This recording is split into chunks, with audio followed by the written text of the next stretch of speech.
إن الحمد لله نحمده ونستعينه ونستغفره ونتوب إليه ونعوذ بالله من شرور أنفسنا ومن سيئات أعمالنا من يهده الله فلا مضل له ومن يضلل فلا هادي له أشهد أن لا إله إلا الله وحده لا شريك له وأشهد أن محمدا عبده ورسوله اللهم صل وسلم وبارك على نبينا محمد وعلى آله وأصحابه ومن تبعهم بإحسان إلى يوم الدين. Alhamdulillah, Bapak Ibu jamaah pengajian Ahad pagi PCM Forjo yang kami hormati, mari yang pertama kita bersyukur kepada Allah Subhanahu wa taala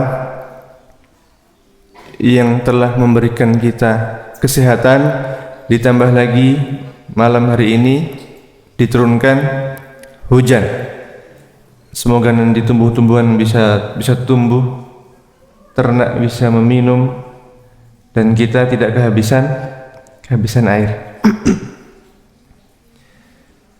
Itu sebuah nikmat, sebuah barakah. Yang kedua, salawat dan salam semoga senantiasa Allah limpahkan, Allah curahkan kepada Nabi kita Muhammad sallallahu alaihi wasallam serta keluarganya, para sahabatnya, dan semua umatnya yang mengikuti petunjuk-petunjuk beliau. Baik, Bapak Ibu, adik-adik rahimakumullah. Pagi ini kita masuk kepada kisah Nabi Nuh alaihi salam. Baik, Nabi Nuh itu termasuk salah satu dari nabi yang diberi gelar ulul azmi. Dan ulul azmi ada 5. Nabi Nuh, Isa, Muhammad, Musa, Ibrahim. Satu dari 5 itu adalah Nabi Nuh. Apa itu ulul azmi? Mereka yang kesabarannya luar biasa. Ketika diuji dengan ujian yang berat, yang besar, tetap bisa tabah, bisa bersabar. Seperti Nabi Muhammad ketika dilempari batu, bahkan malaikat sudah mau membalaskan amarahnya. Malaikat sampai marah. Tapi Nabi Muhammad, jangan. Aku berdoa meminta kepada Allah semoga kelak lahir dari mereka keturunan yang nanti akan menyembah Allah Subhanahu wa taala. Atau Nabi Nuh yang malah anaknya sendiri tidak mau diajak menyembah Allah Subhanahu wa taala. Anak sendiri. Itu ujian yang berat. Seorang nabi kemudian ada anaknya yang enggak taat. Itu kalau zaman sekarang ada seorang dai, seorang ustadz begitu, punya anak nakal. Nah, ini cobaan bagi orang tuanya, karena pasti akan dibully. Paling minimal dikatakan anaknya sendiri aja tidak keurus, nasihatin orang lain. Begitu. Itu ujian. Padahal hidayah itu adalah milik Allah Subhanahu wa taala. Kita semua orang tua itu hanya berhak menyampaikan, memberikan dia pengetahuan. Masalah dia menerima atau tidak itu semua kembali kepada Allah dan hati dia masing-masing, dan tidak bisa dipaksakan. La ikraha fid din, tidak ada paksaan dalam beragama. Maka yang lebih rendah dari itu, dari memeluk agama Islam, misalkan memberi nasihat begitu, maka tidak ada yang boleh memaksa. Begitu. Baik. Kemudian Nabi Nuh adalah nabi yang pertama kali memperingatkan atau menasihati umatnya untuk meninggalkan kesyirikan. Nabi Nuh adalah nabi yang pertama kali yang memperingatkan umatnya untuk meninggalkan kesyirikan. Antara Nabi Adam dan Nabi Nuh berapa tahun kira-kira? Siapa yang tahu? Ini ada dua pendapat. Ahlul kitab mengatakan antara Nabi Adam dan Nabi Nuh itu 146 tahun. Kalau Ibnu Jarir yang punya kitab tafsir At-Tabari, Ibnu Jarir At-Tabari mengatakan antara Nabi Adam dan Nabi Nuh itu 126 tahun. Tapi dua perkataan ini tidak ada dalil yang sahih dan tidak ada riwayat yang sahih yang bisa dipertanggungjawabkan dari Rasulullah sallallahu alaihi wasallam yang mengatakan 100 sekian tahun dari Nabi Adam sampai Nabi Nuh alaihissalam. Yang ada adalah lebih lama dari itu. Ini yang mengatakan Ibnu Abbas. Beliau mengatakan kana baina Adam wa Nuh 10 qurun kulluhum 'alal Islam. Dahulu antara jarak Nabi Adam sama Nabi Nuh itu 10 abad. 10 qurun, 10 abad semuanya beragama Islam. Jadi 10 abad itu masih peninggalannya Nabi Adam, masih anak cucunya Nabi Adam, masih umatnya Nabi Adam, semuanya beragama Islam. Nah, 10 abad atau kata 10 qurun itu pun masih ada dua pendapat. Qarnun atau qurun itu yang dimaksud apakah abad yang 100 tahun atau abad generasi manusia? Karena kalau manusia terdahulu zaman Nabi Adam umurnya panjang-panjang. Maka kalau dikatakan abad yang 10 tahun 100 tahun, maka 10 abad berarti 100 kali 10 1000 tahun. Itu jarak Nabi Adam sama Nabi Nuh. Kalau pendapat yang kedua yang mengartikan qarnun atau abad itu generasi, maka ini lebih beribu-ribu tahun begitu. Tapi yang bisa kita pegang adalah perkataannya Ibnu Abbas yang mengatakan antara Nabi Adam dan Nabi Nuh itu 10 abad. Intinya telah melewati 10 abad begitu. Jadi itu untuk menggambarkan lamanya saja. Nah, setelah itu baru kemudian syaitan membisik-bisikkan kepada umat-umat ketika itu mulai berbuat kesyirikan. Kemudian barulah Allah utus atau angkat Nabi Nuh untuk menjadi nabi untuk memerangi kesyirikan, untuk mendakwai umatnya untuk meninggalkan kesyirikan. Makanya Nabi Nuh disebut Rasul pertama yang mendakwai umatnya untuk meninggalkan kesyirikan. Kemudian Nabi Nuh juga disebut sebagai Adam yang kedua karena apa? Karena umat yang syirik ketika itu semuanya habis terbawa air hanyut. Allah mengatakan wa ja'alna dzurriyyatahu humul baqin, dan kami jadikan keluarganya lah yang tersisa. Jadi Nabi Adam kemudian mulai muncul kesyirikan, Nabi Nuh berdakwah, kemudian yang tidak taat, yang tidak menyembah Allah hancurkan dengan banjir besar. Nah, yang tersisa itu hanya Nabi Nuh bersama keluarganya, zuriyahnya. Maka kita semua ini termasuk anak keturunan Nabi Adam melalui jalur Nabi Nuh alaihi assalam. Maka beliau disebut Adam yang kedua. Nabi Adam punya banyak anak cucu itu mukmin semua. Kemudian muncullah syirik, diutus Nabi Nuh yang enggak taat, Allah habiskan, tinggal yang taat saja, dan keluarganya Nabi Nuh alaihi assalam. Begitu. Kemudian kesyirikan yang terjadi dalam Nabi Nuh itu tidak langsung menyembah patung. Tidak langsung menyembah patung. Kesyirikan yang terjadi hingga kemudian Allah utus Nabi Nuh itu tidak langsung menyembah patung, pelan-pelan. Gimana? Dahulu di zaman mereka ada 5 orang soleh. Ada 5 orang soleh namanya Wad. Kemudian la tadharunna wadda wala suwa'a wala yaghutsa wa ya'uqa wa nasra. Namanya Waddun, Suwa', wadda wala suwa'a, yaghuts, ya'uq dan nasra. 5 ini orang-orang soleh, orang-orang mukmin salihin. Nah, kemudian setelah 5 orang ini wafat, teman-temannya yang semajelis, misalkan pengajian Ahad pagi begini, kemudian dulu tuh ada orang-orang soleh, ada Pak Badar, ada Pak Mahfud gitu kan, Pak Taufik, Pak Hid Budiono gitu kan. Nah, setelah mereka semua wafat, sepeninggal mereka, jamaah di sini membuat untuk mengenang mereka. Bagaimana kalau kita buatkan benda yang didirikan, ditaruh di majelis itu untuk mengingatkan kita kepada kesolehan mereka. Awalnya begitu.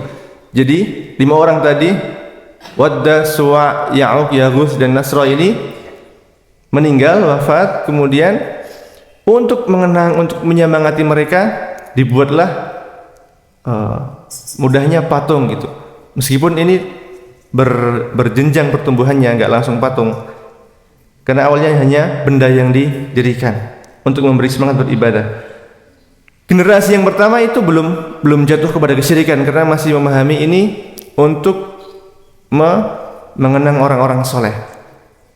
Semakin lama generasi berganti, semakin jahil, ilmu agamanya semakin berbeda dengan generasi yang pertama. Akhirnya lama-lama apa?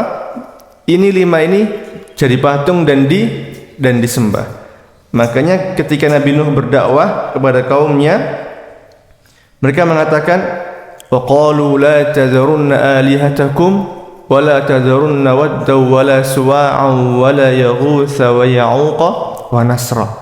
Umat Nabi Nuh ketika didakwai mengatakan, janganlah kalian tinggalkan Tuhan-Tuhan kalian. Berarti kata Tuhan-Tuhan kalian itu berarti Tuhannya banyak. Dan janganlah kalian tinggalkan Wad, jangan tinggalkan Suwa', dan jangan tinggalkan Yaghuts, jangan tinggalkan Ya'uq, dan jangan tinggalkan Nasr.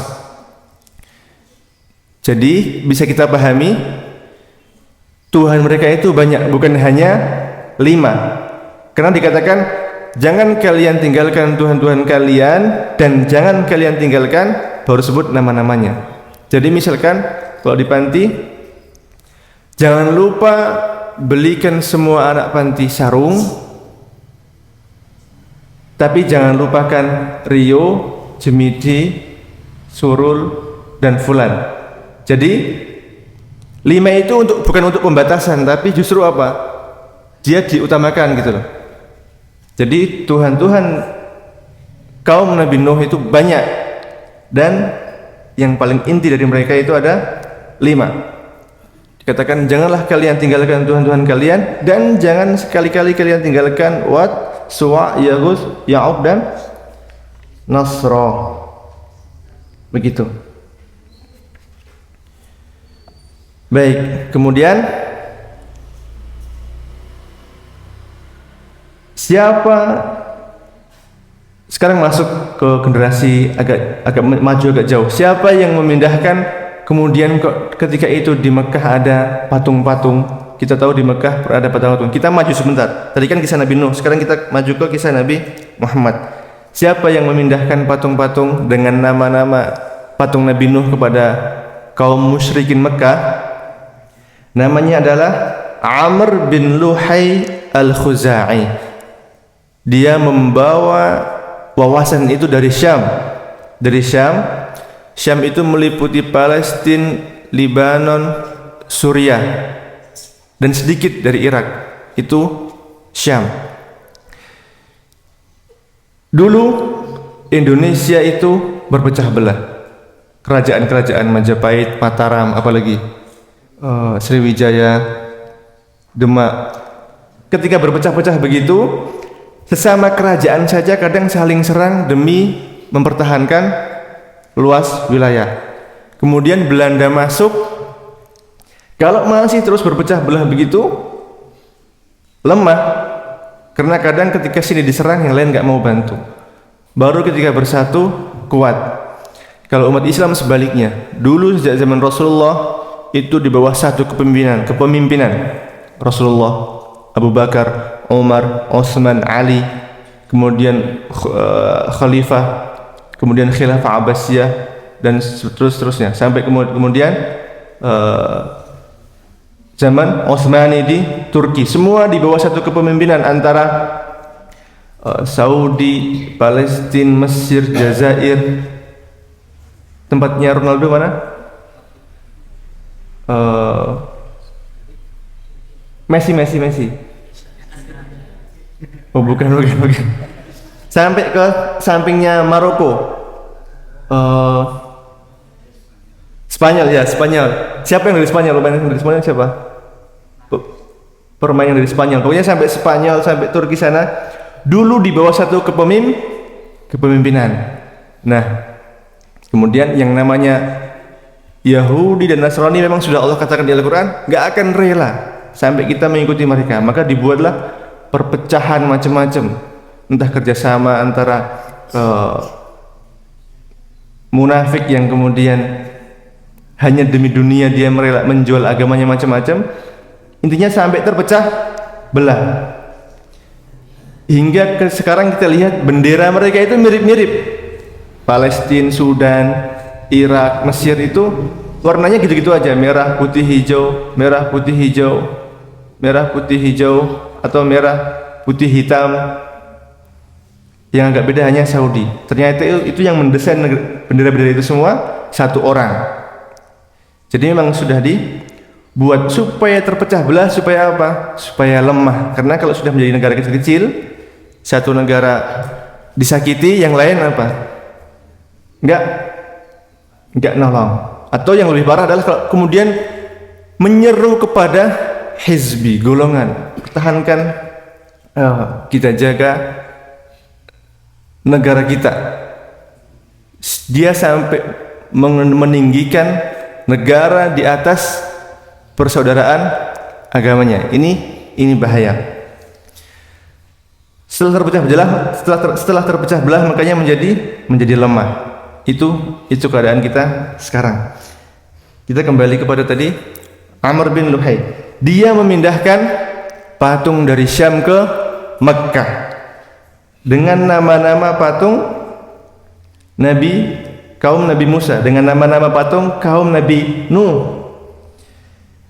Maka Banu Azrah itu mengambil patung yang bernama Wat, kemudian diletakkan di Daumatul Jandal. Kemudian Mudor mengambil Suwa, diletakkan di sekitar lembah Kurma. Dan kabilah atau kaum Hudzail yang menyembahnya. Kemudian kaum Madhaj mengambil Yaghus. Intinya 5 itu terbagi di kaum-kaumnya. Dibagi, ada pembagian Tuhan, pembagian sesembahan.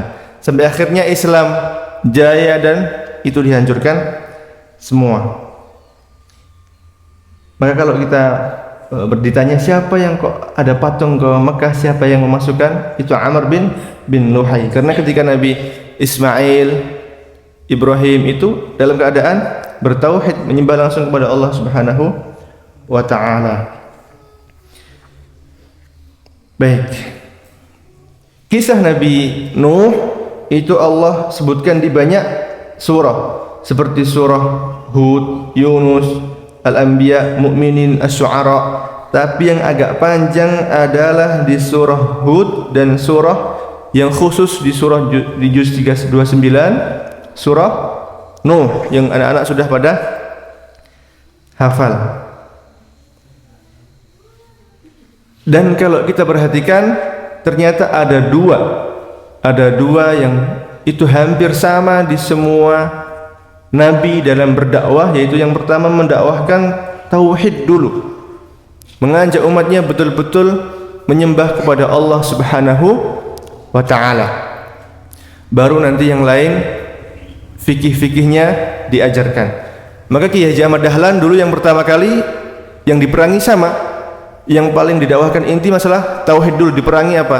Tahayyul, syirik, khurafat dan bid'ah. Itu yang paling inti. Karena kalau sudah tauhidnya bersih, insya Allah nanti ajaran Islam yang lain mudah masuk. Tapi kalau tauhidnya masih campur-campur, masih gado-gado, maka nanti yang lain susah karena dia istilahnya belum betul-betul mau menerima, belum terbuka gelasnya begitu. Baik, kemudian Allah memulai kisahnya tentang Nabi Nuh dalam surah Hud dengan mengatakan walaqad arsalna nuhan ila qaumihi inni lakum nadhirum mubin. Dan sungguh telah kami utus Nuh kepada kaumnya, dan Nabi Nuh mengatakan inni lakum nadhirum mubin, sesungguhnya aku adalah pemberi peringatan yang jelas untuk kalian. Yang kita garis bawahi adalah kata arsalna nuhan. Maka ini menjadi dalil bahwasanya sebelum Nabi Muhammad sudah banyak rasul yang diutus seperti Nabi Nuh alaihi assalam. Kemudian setelah menyebutkan Nabi Nuh, Allah menyebutkan inti tugas para rasul, yaitu apa? Intinya apa? Mengajak manusia untuk mengikhlaskan beribadah kepada Allah. Ini semua rasul dari Nabi Adam sampai Nabi kita Muhammad sallallahu alaihi wasallam, intinya itu mengajak umatnya untuk mengikhlaskan menyembah Allah Subhanahu wa taala. Allah mengatakan walaqad arsalna nuhan ila qaumihi inni lakum nadhirum mubin alla ta'budu illallah. Dan sungguh telah kami utus Nuh kepada kaumnya, dan Nuh mengatakan sesungguhnya aku adalah pemberi peringatan yang jelas untuk kalian, alla ta'budu illallah, janganlah sekali-kali kalian sembah kecuali Allah Subhanahu wa taala. Dan ini tugas utama yang paling inti para rasul dan nabi, yaitu tauhid dan mengikhlaskan ibadah kepada Allah Subhanahu wa taala. Dan itu semua Allah sebutkan secara garis besar dalam firman-Nya, "Wa ma khalaqtul jinna wal insa illa liya'budun." Tidaklah aku ciptakan jin dan manusia kecuali untuk menyembahku, untuk beribadah kepada Allah. Dari sejak Nabi Adam dan Nabi Muhammad sampai kita, karena kita masih disebut manusia dan yang enggak kelihatan masih disebut jin, begitu. Kecuali kalau kita mengaku bukan manusia, mengaku pohon begitu, maka boleh enggak beribadah, atau mengaku apa? Sekarang itu di luar negeri ada fenomena aneh. Allah telah menciptakan kita dalam bentuk yang paling sempurna. Di luar negeri itu ada orang yang rela membayar sekian juta hanya dia bisa berhidup, supaya dia bisa hidup bergaya kambing atau anjing. Jadi dia pakai kostum begitu, nanti ada yang melayani, dilempari makanan, bahkan dia diikat. Na'udzubillahi min dzalik. Kita nggak tahu apa yang ada di otaknya begitu. Eksperimen atau apa. Begitulah, kalau tidak ada agama yang membimbing, agama yang lurus, kacau. Dunia akan kacau. Bahkan Allah sudah ciptakan kita dalam bentuk yang sempurna. Di surah At-Tin Allah mengatakan wat-tin wa zaitun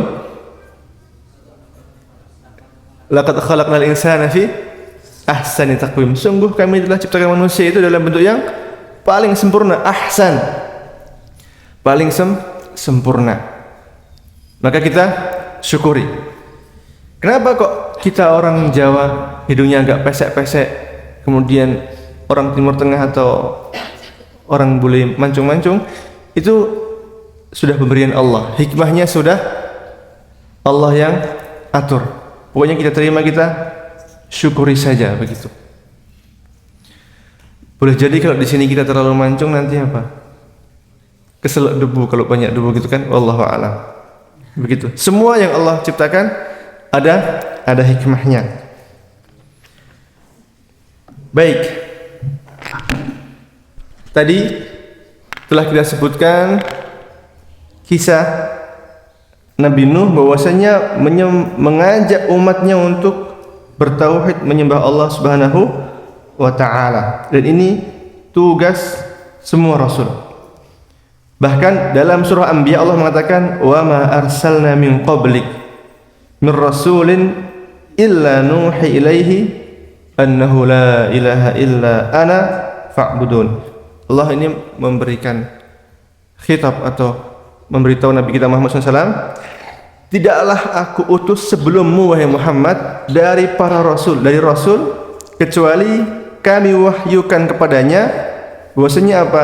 La ilaha illa ana fa'budun. Tidak ada Tuhan kecuali aku, maka beribadahlah, sembahlah aku, gitu. Karena hakikat tauhid yaitu apa?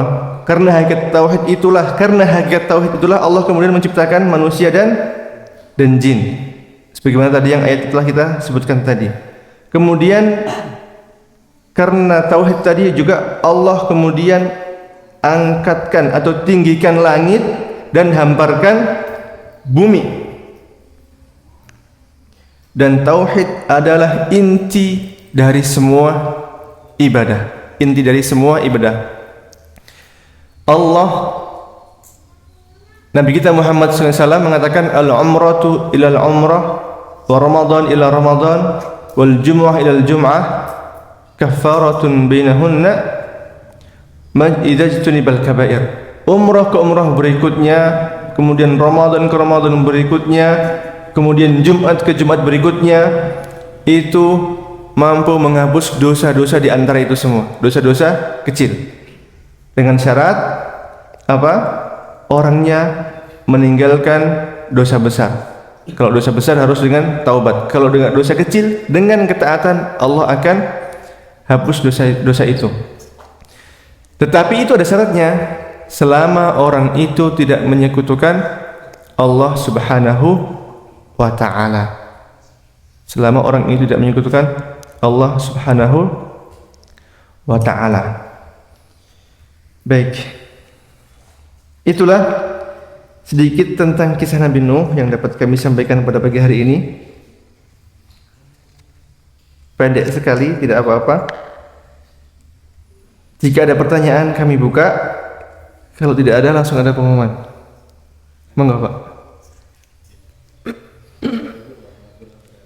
Waalaikumsalam.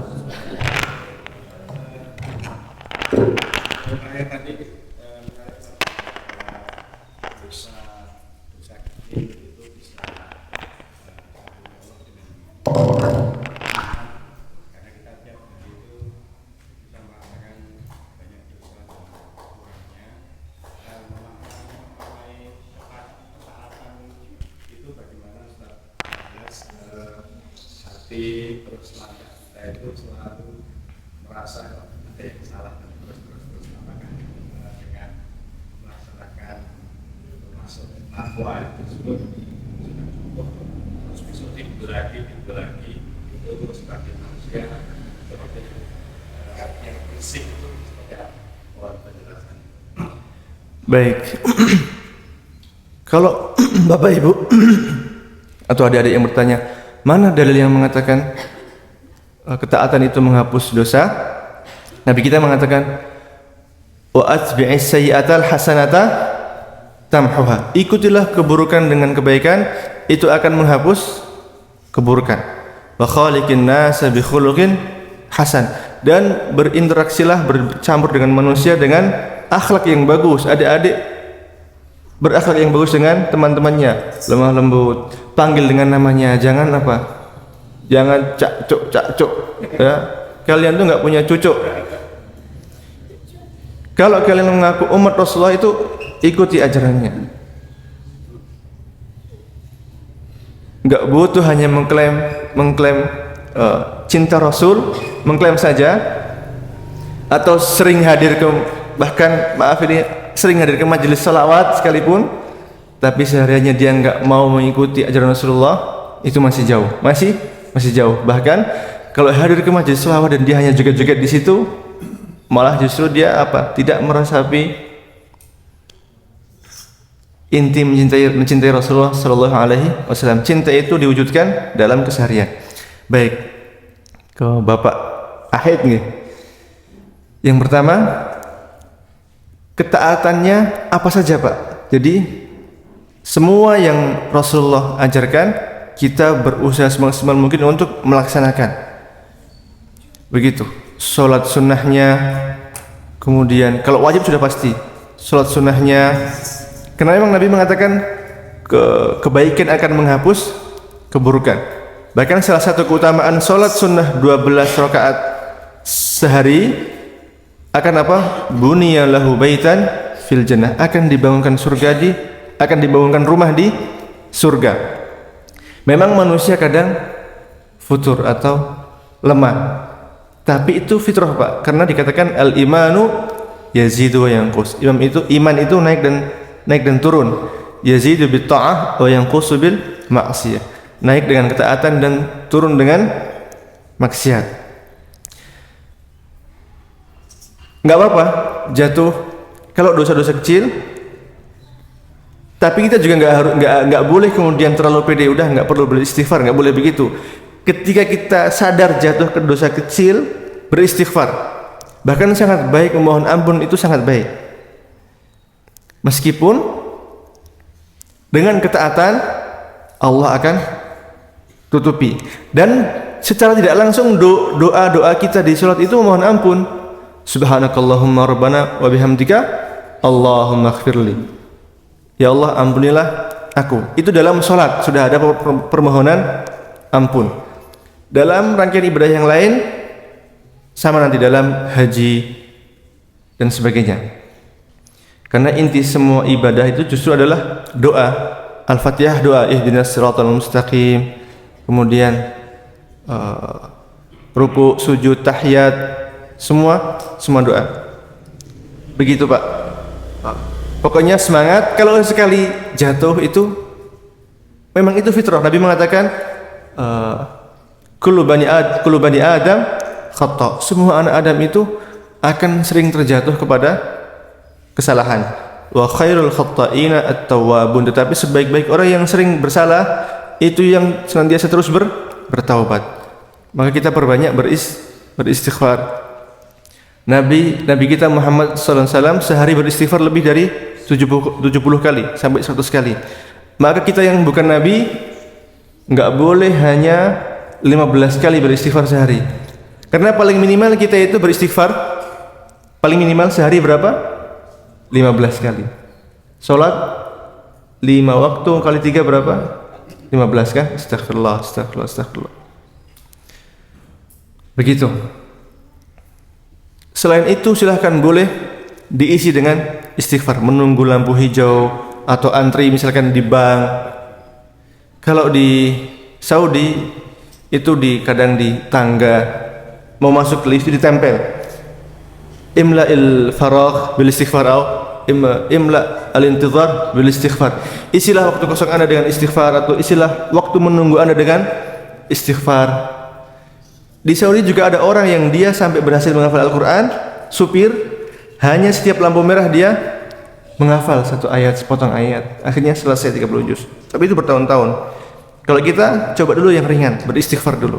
Karena kalau mau menghafal Al-Quran, enaknya memang pakai mobil. Orang di sana semua pakai mobil, jadi apa? Lebih tenang, berisik. Kalau pakai motor gitu kan, repot, taruh di mana juga.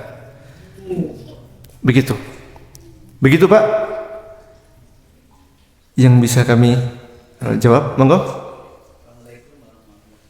Waalaikumsalam.